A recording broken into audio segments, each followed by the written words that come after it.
This is the Truth Network. Hidden treasures of the 119th Psalm.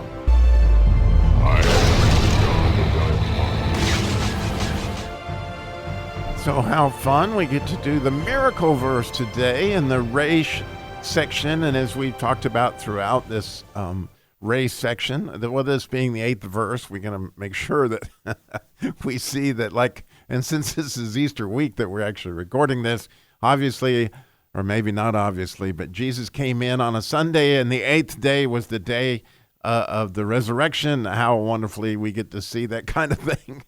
As this verse we see today is very much in its own way connected to that. It is verse 160 in English, and clearly a miracle in so many different ways, and has everything to do with Jesus.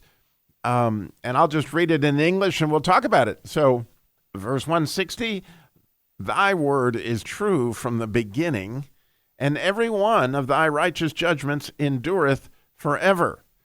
And so, beautifully, I think, we've talked about the Resh is like a head or the beginning of a river. So as you read different translations of this, they talk about the complete word.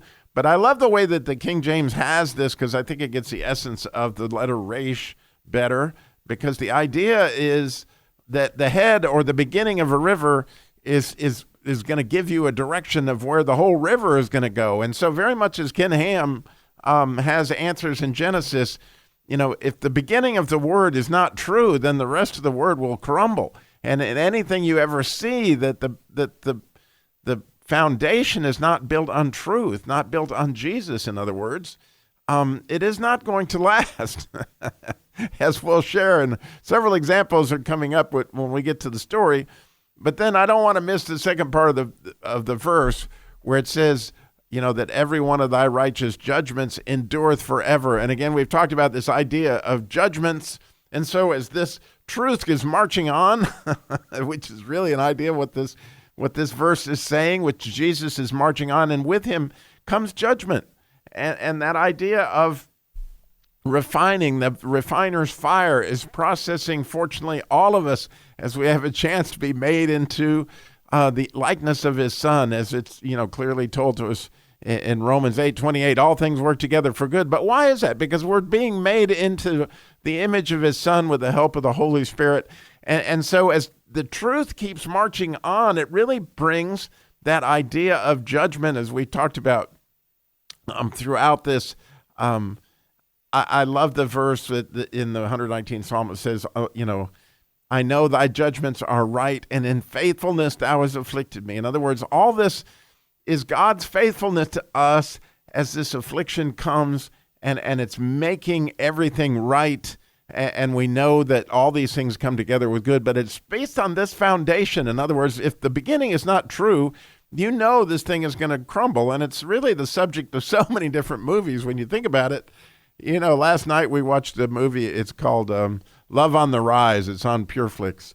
And again, the setup is classic, where these two fall in love, but the poor guy's company is fixing to bulldoze the woman's bakery. But it's his father that's the head of the company, and the whole movie is set up on, he's trying to figure out a way to tell who he really is, because she doesn't really know who he is and doesn't know that he's the one responsible that's going to take out her company. And so the whole movie has this tension of, the foundation of this relationship is not built on the truth.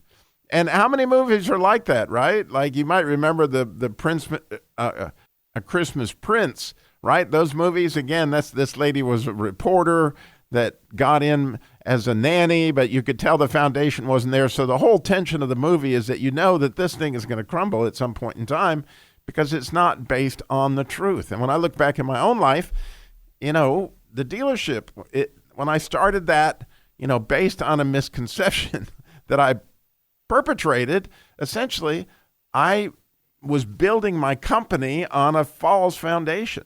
And so you got to, I think we always have opportunities to go back and work on our foundation, because the beauty of it is all his judgments are always at work making us into the image of his son. And so that's why truth is so very, very, very important, but really critical when it comes to, you see, the beginning of thy word. The beginning of Genesis is absolute truth. And as it marches on, you see, it's creating truth as it goes. It's creating purity as it goes. It's creating righteousness as it goes. Just like Jesus in the 8 days that we're in right now is going to the cross, right? And so, just an absolutely beautiful thing. I've been talking about that in my Bible Wonders podcast, which is coming out at the same time if you want to listen to that. But meanwhile, I'm so grateful for this miracle verse that the beginning of thy word, in other words, this idea of the Resh in the very beginning. And in fact, if you look at the beginning of the book of Genesis, the second letter, well, the first letter is a bet, but the second letter is a Resh because the word beginning begins with a Resh, as does the word head, with the idea of being the head of a river. And as the beginning of this thing goes on, you can see the miracle of the Resh. Thanks for listening.